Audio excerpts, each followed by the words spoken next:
When my HOA stole my yard to build a playground, they thought I was powerless to fight back. But what they didn't realize was that I was patient, and I knew exactly where to strike. Their pride and joy wasn't my grass. It was the sparkling community pool they bragged about for years. So I turned their perfect blue water into a festering swamp, and as the algae spread, their power crumbled. By the time the neighborhood rose up, the board was finished, their kingdom destroyed by the very thing they thought made them untouchable. When I bought my house, it was supposed to be my sanctuary. A modest property tucked in a quiet neighborhood, with a yard that wasn't particularly big, but it was mine. That strip of grass and soil was where I planted flowers, grilled in the summer, and watched my kids run around after school. It wasn't anything fancy, but it was part of my life. What I didn't know was that the Homeowners Association had its eyes on it long before I moved in. The HOA in my community had always been active, but not in a positive way. Neighbors whispered about board members who thought they owned the whole neighborhood, always plotting their next project, always pushing their weight around. Their president, a woman who had run unopposed for years, carried herself like she was royalty. She had a vision for the neighborhood, one that prioritized shared spaces over individual property rights. And my yard, unfortunately, stood right in the middle of that vision. It started with letters. At first I thought they were routine, notices about fees or minor violations, the kind of thing every homeowner shrugs off. But the tone of these letters was different. They were marked with phrases like community benefit and redevelopment opportunity. The HOA claimed that part of my yard technically fell under common area boundaries. According to them, years of outdated maps and misfiled surveys meant my property line wasn't as clear as I thought. I double-checked my deed, and it was crystal clear. The yard was mine. But the HOA wasn't interested in what was clear. They were interested in what they wanted. Soon after the letters came the meetings. I wasn't much of a meeting-goer, but I dragged myself to one after a neighbor tipped me off that the board had added a new item to the agenda: proposed community playground expansion. The so-called expansion was nothing less than a complete takeover of my yard. They framed it as a benefit for everyone, a place where children could play safely, but the reality was brutal. They wanted my land and they weren't asking. When I spoke up, the room went cold. Board members exchanged looks, neighbors avoided eye contact, and the president gave me a thin smile that barely masked her disdain. She insisted that the HOA had full authority, that they had researched the matter extensively, and that resistance would only create problems. To them, my yard was already gone. The day construction markers appeared in my grass was the day I realized just how far they were willing to go. Bright orange flags stabbed into the soil where my kids had played, stakes hammered into the ground with spray-painted lines mapping out the future playground. I hadn't given permission. I hadn't signed anything. But the HOA acted like they owned it already. The sound of machinery followed soon after. Contractors arrived with clipboards measuring and marking, as if they were preparing to pave over my life. I called out, I protested, I waved the deed in their faces, but they shrugged and said they were just following orders from the board. My voice meant nothing against the machine of the HOA. The worst part wasn't just the invasion of my yard, but the indifference of my neighbors. Some were sympathetic in private, but no one dared stand up publicly. They were afraid of fines, of retaliation, of the endless harassment the HOA was known for, so they stayed quiet while my yard disappeared one shovel at a time. By the time the first pieces of playground equipment arrived, I felt cornered. My garden beds were uprooted, my grill was pushed aside, and the patch of grass where my children once played was nothing more than a dirt lot waiting to be swallowed up by swings and slides. The HOA celebrated it as a victory, parading around with smug smiles about community progress. They posted announcements online and sent out flyers calling it a milestone for the neighborhood. But what they didn't know was that something inside me had shifted. I wasn't going to let them get away with this. If they could take my yard without hesitation, then I could return the favor in a way they would never see coming. They had taken something from me, and I was going to take something from them. And I already knew the perfect target. The HOA's pride and joy wasn't the playground. That was just one of their projects. Their true centerpiece was the community pool, a sparkling blue oasis that sat at the heart of the neighborhood. They bragged about it constantly, used it to lure in new homeowners, and poured money into keeping it pristine. It was their symbol of control, their monument to authority. And I decided it was the one thing I would destroy.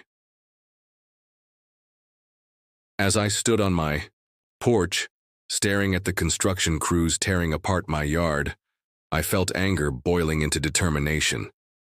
The HOA thought they had won, but they hadn't seen anything yet. My revenge would come quietly, carefully, and it would sting in a way they would never forget. That night I pulled out a notebook and began sketching. After that meeting, I stopped seeing my yard as a loss. Instead, I saw it as fuel. Every time I looked at the construction workers setting up that playground, I pictured the smug faces of the HOA board, especially their president, gloating about what they had taken from me. They believed they were untouchable, that their rules and influence made them invincible. But I had something they didn't expect: patience, persistence, and the will to fight dirty. The HOA loved their pool. That much was obvious. During the summer, families flocked to it. They held neighborhood events around it, posted pictures online of their beautiful amenity, and spent thousands of dollars every year on chemicals, cleaning crews, and landscaping to keep it perfect. It wasn't just a pool.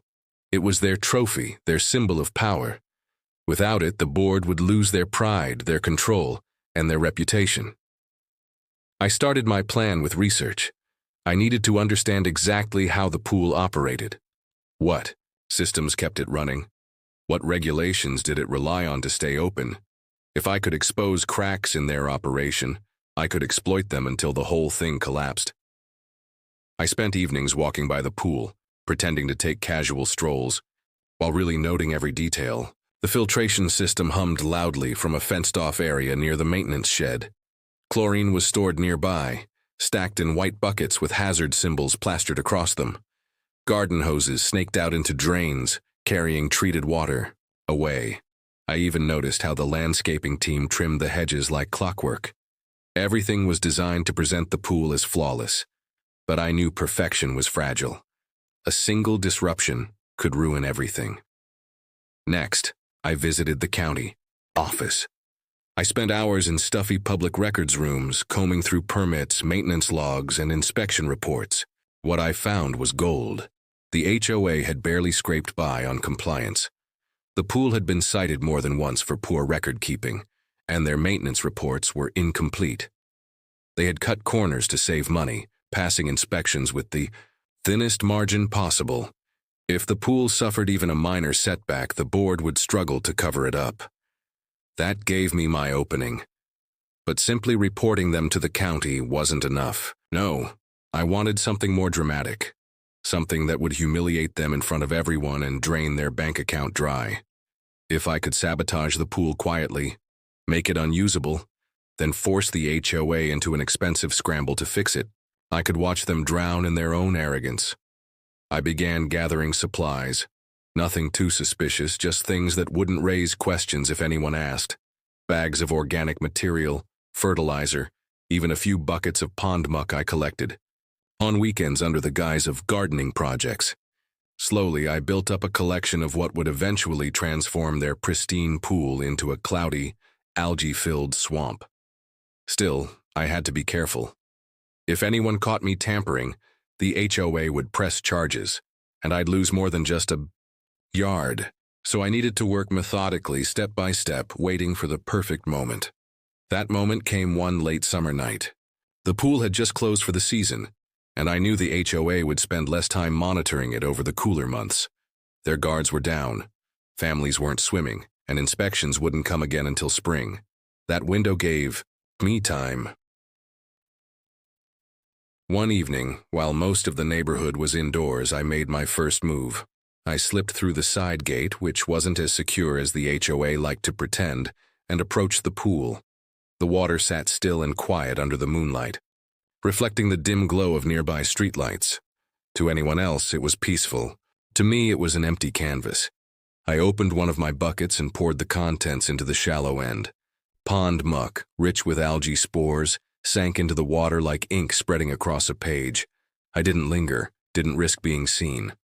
I left, as quietly as I came, heart pounding but steady. The next morning, the pool looked unchanged, clear, blue, and inviting, but I knew better. The spores would take time. A few days later, I returned and added another mixture. Fertilizer dissolved into water, just enough to give the algae food to thrive. Again, the pool looked normal at first glance, but beneath the surface, life was beginning to bloom.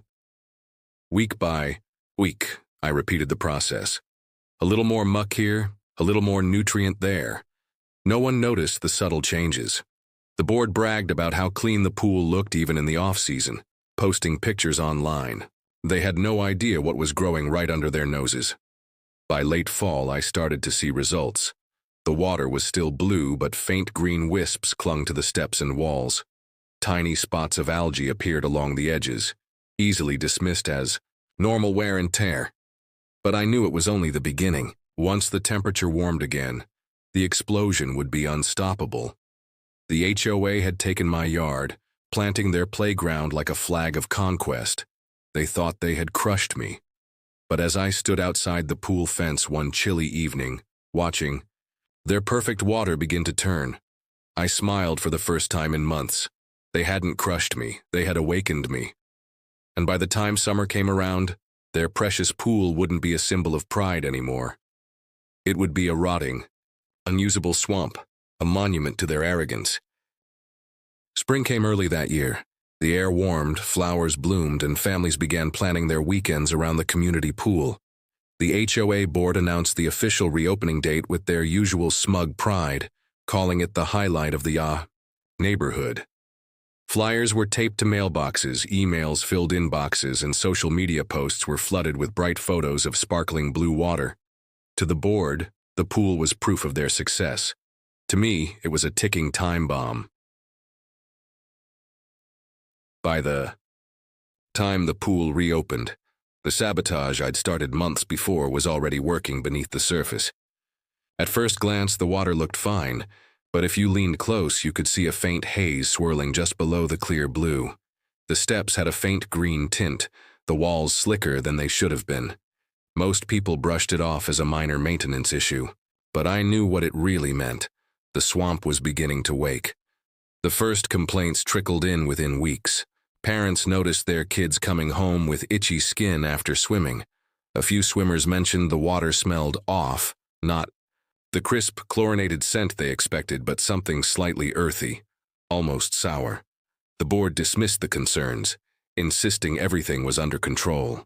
They told residents the pool had passed all inspections, that the water was tested regularly, and that any discoloration was just a seasonal effect.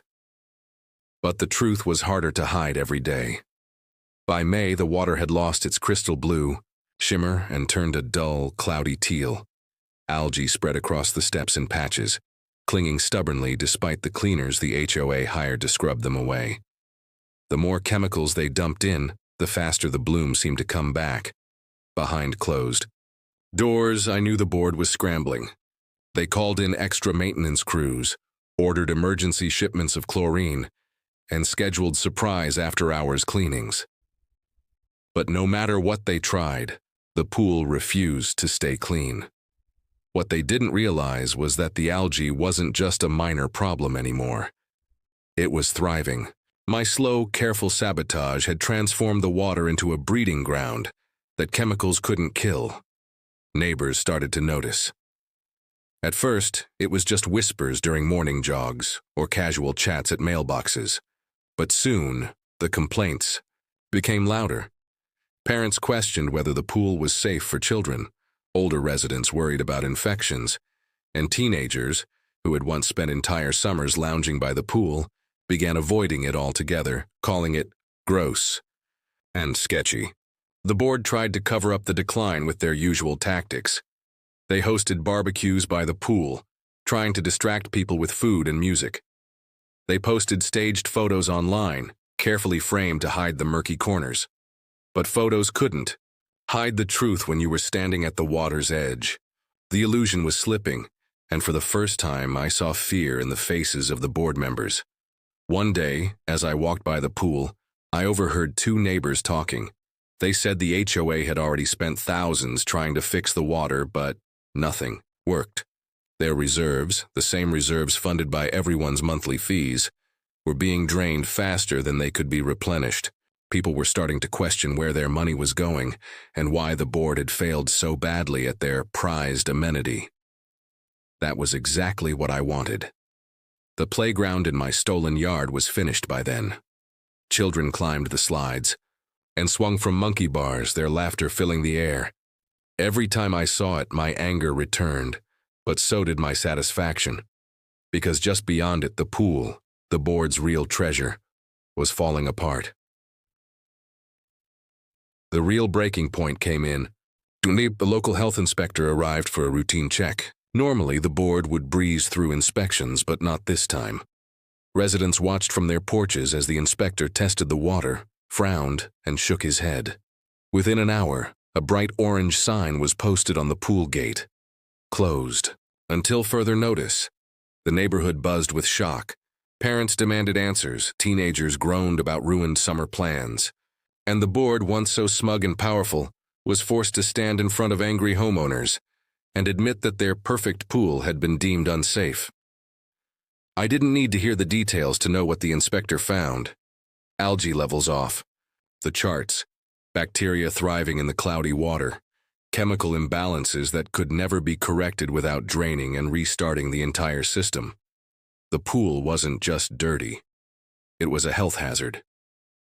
As the board scrambled to come up with explanations, I kept my distance, watching the chaos unfold.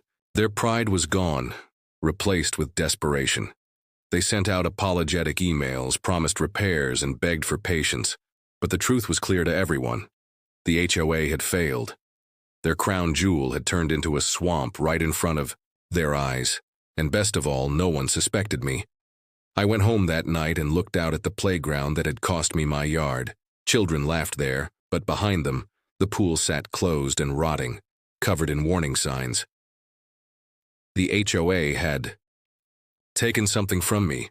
Now I had taken something far greater from them, and I wasn't finished yet. The orange "closed until further notice" sign on the pool gate was like a scar across the neighborhood. For years, the HOA had used that pool as their shining example of what made this place special. Now it sat abandoned, the water turning darker by the day, while residents muttered and gossiped every time they walked past. At first, the board tried to put on a brave face. They announced at a meeting that the closure was temporary and blamed it on unexpected maintenance challenges. They assured everyone the pool would be open again within weeks. But weeks passed, and the only thing that changed was the smell. By July, the once pristine water reeked of rot. Algae bloomed thick across the surface, forming slimy mats that clung to the edges.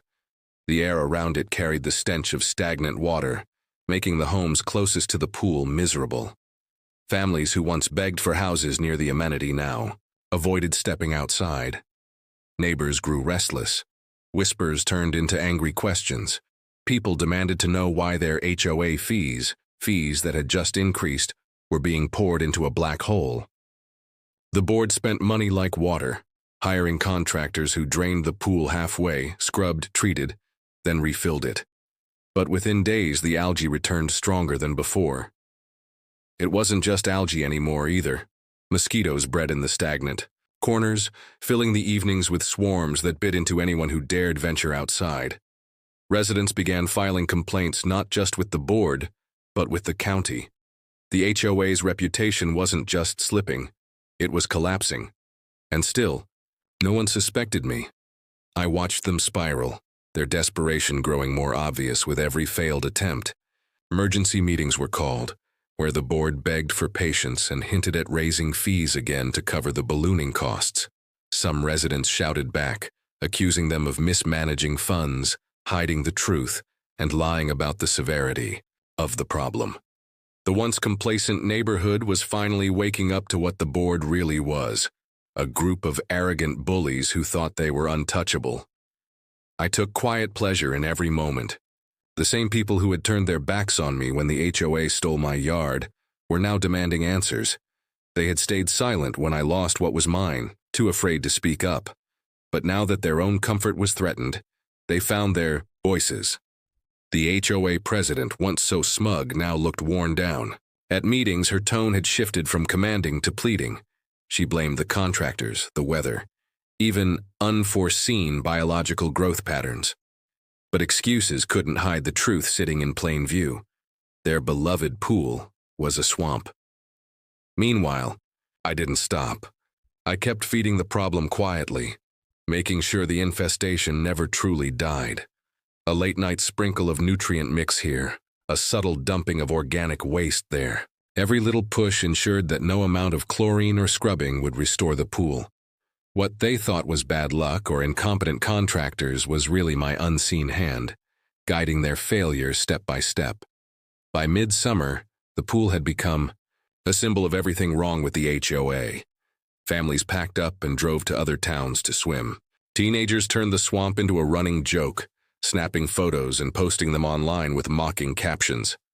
HOA Luxury Resort, one post read, over a picture of the slimy water. The images spread, embarrassing the board beyond repair. The playground in my yard stood polished and cheerful, children climbing and laughing under the watchful eye of the HOA. But behind them, in full view of every parent and neighbor, the pool festered. It was poetic. They had taken what mattered to me, and I had ruined what mattered to them.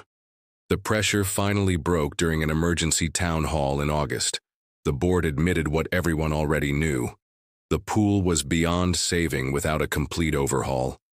That meant draining it entirely, tearing out sections of the filtration system and starting from scratch. The cost, astronomical. The board proposed a special assessment, demanding every homeowner pay hundreds, if not thousands, more to cover the repairs. That announcement was like gasoline on a fire. Neighbors erupted. People who had always paid their dues quietly now shouted in outrage. Some threatened lawsuits. Others openly called for the president to step down. The unity the board once used to control the neighborhood had fractured, replaced with open rebellion. I sat in the back of that meeting, silent but smiling inside. The same people who had looked away when the HOA invaded my yard were now turning on the very leaders they once obeyed. The board was losing control, and I knew it was only the beginning, because I wasn't finished. The swamp was just the first blow. The real damage was still to come. The special assessment was the board's last attempt to hold on to power, and it backfired in the most spectacular way. When the letters went out demanding extra payments from every homeowner, the neighborhood exploded. People weren't just angry, they were furious. Families who had already been struggling with rising fees couldn't believe they were being asked for more. Retirees on fixed incomes openly said they couldn't afford it. Younger families, still paying off mortgages, refused outright. For the first time, the board's power didn't look intimidating. It looked fragile. The HOA president tried to frame it as a necessary step to preserve community value, but no one was buying it anymore. The swamp in the middle of the neighborhood was a daily reminder of their failure. Every time people walked past the locked gate, every time mosquitoes swarmed their porches, every time their children asked why they couldn't go swimming, the resentment grew deeper. Homeowners began organizing. Small groups met in living rooms, sharing documents and comparing notes. They dug into the HOA's finances and found a mess: overspending, questionable contracts, money wasted on vanity projects. The playground in my stolen yard, once a source of pride for the board, became another sore spot. People saw it now for what it was: a pet project built at the expense of homeowners while the pool decayed. Tension spilled into the open. Neighbors who used to wave politely at each other now argued in driveways. Social media threads turned into battlegrounds, filled with accusations, screenshots, and rumors. Some residents demanded the entire board resign. Others threatened lawsuits, insisting they'd been cheated. The board panicked. They tried to regain control by enforcing smaller rules more aggressively, sending violation letters for things like trash cans left out too long or weeds in lawns. But instead of restoring authority, it only made people angrier. Homeowners laughed at the hypocrisy. How could the board fine someone for an overgrown lawn when their pool was literally a swamp? As the chaos grew, I stayed quiet. I didn't need to do much anymore. The cracks I'd created had widened into full fractures, and the board was crumbling under the weight of their own arrogance. But I wasn't finished watching from the sidelines. I had kept records of everything, the letters they sent me about, my yard, the construction plans they forced on me, even photos of the playground going up on my stolen property. I gathered them together with copies of the HOA's financial filings and pictures of the pool's steady decline. Then I sent it all anonymously to a few of the angriest homeowners. It didn't take long before those files spread like wildfire. Suddenly, the neighborhood was buzzing with proof that the board had prioritized flashy projects over real maintenance. The narrative was no longer just about a broken pool. It was about corruption, mismanagement, and betrayal. At the next meeting, the board faced a mob. Dozens of homeowners showed up, waving papers and shouting over each other. Demands flew across the room: resignations, audits, refunds. The board president tried to maintain order, pounding a gavel and raising her voice, but she was drowned out by anger. What once was blind obedience had turned into open rebellion. By the end of the night, the board barely escaped without a vote of no confidence. A petition circulated almost immediately, calling for a recall election. Names filled the lines faster than the board could react. For me, it was sweet justice. The same people who had ignored me when my yard was stolen now saw the HOA for what it really was. They weren't protecting the neighborhood. They were bleeding it dry. And the swamp, festering in the center of it all, was the perfect symbol of their downfall. As summer dragged on, the pool grew worse. The water turned a deep green, opaque and foul-smelling. Insects thrived. A few brave kids even tossed sticks to it, daring each other to touch the surface. Adults scolded them, but their warnings only made the swamp more infamous. It became the neighborhood's shame, a daily reminder of everything the HOA had destroyed. The recall election loomed. The president looked tired, her once smug expression replaced with lines of worry. Board members whispered nervously at the edges of meetings. Their power was slipping through their fingers and they knew it. And I was there, quiet, watching, satisfied. They had stolen my yard. I had stolen their authority. But I wasn't going to stop until the board was gone for good. The recall election was the nail in the coffin. For weeks, neighbors canvassed door to door, gathering signatures, handing out flyers, and urging everyone to vote. The once powerful board, so used to ruling without challenge, was now on the defensive. Their glossy newsletters and desperate promises couldn't compete with the reality staring everyone in the face. A swamp where a pool used to be, and thousands of dollars wasted. On election night, the turnout was higher than anyone had expected. Families who had never attended a meeting before showed up. Retirees who had once been the board's strongest supporters now sat in the audience with their arms crossed, glaring. The atmosphere was electric, charged with the collective anger of a neighborhood that had finally had enough. The results weren't even close. Every board member was voted out, including the president who had once strutted around as though she owned the community. She left the meeting red-faced, refusing to look at anyone. Her reign of arrogance shattered in front of the very people she had tried to control. The new interim committee promised audits, transparency, and a full investigation into the board's actions. Neighbors cheered, but I stayed silent. Let them think they had won back their power. I knew the truth. It wasn't their petitions or votes that had brought the board down. It was the swamp. My swamp. In the weeks that followed, the pool remained closed. Contractors eventually drained it, exposing the thick layer of muck that had taken hold of the walls and floor. The stench was unbearable. Workers in protective gear shoveled out the decay, their movements slow and deliberate, as if they were handling toxic waste. The sight was almost comical. An HOA that had bragged for years about its luxury amenities reduced to nothing more than a pit of slime. Neighbors grumbled about how long repairs would take, about how much it would cost to restore the pool. Some even joked that maybe it should just be filled in and turned into a dog park. The board's downfall had left the community divided, uncertain about the future. But one thing was certain. The old regime was gone, and their pride had rotted, along with the water. As for the playground in my stolen yard, it stood untouched. Children still played there, parents still gathered around to watch, and every time I saw it, I felt the familiar sting of what I had lost. That piece of land had been mine. It should have been mine still. Nothing would ever change that. But I also felt something else. Satisfaction. The HOA thought they could take from me without consequence. They believed their rules, their papers, and their arrogance made them invincible. But I had shown them otherwise. I had taken their most precious symbol, their crown jewel, and turned it into a monument to their failure. The swamp had done what I couldn't do alone. It had exposed them, humiliated them, and destroyed their grip on power. In the end, I didn't need applause. I didn't need thanks. The neighborhood could move on however it wanted. As far as I was concerned, my revenge was complete. Every time I walked past that pool, now drained and gutted, I remembered how it once sparkled under their smug pride. And every time I smiled because I knew it was me who had dragged it into the mud. They stole my yard, I stole their kingdom, and I never gave it back.